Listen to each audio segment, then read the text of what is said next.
Hello guys! Ayan, let's make some peanuts for my dogs. And nabuksan na natin ang kalan to the lowest and lowest fire.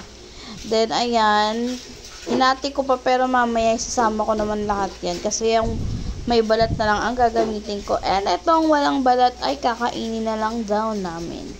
So, hindi ko na na-video nung pinagsama ko na siya. Then, hindi ako maglalagay ng mansika. Then, ayan na. Luto na siya. Magic!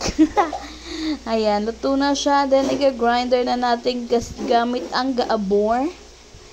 Hanggang siya ay maging pino. Like this. Ayan. Medyo powdery na siya. And patuloy lang kayong magpaikot-ikot and ikot-ikot.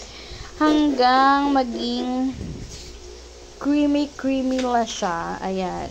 I-ano nyo lang yung mga gilid-gilid. Ayan na. Medyo creamy na siya, guys.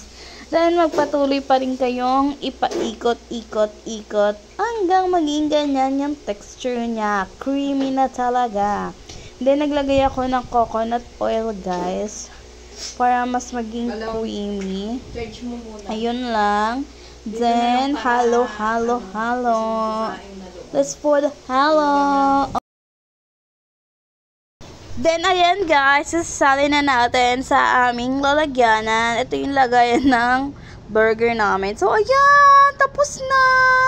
Walang ibang ano yan guys, ha. Ayan, may balat. Ayun yung walang balat, kinain na namin. Ayan lang. At ayan, tikiman time. Mukhang nagustuhan naman niya ang aking gawang peanut. Baboom!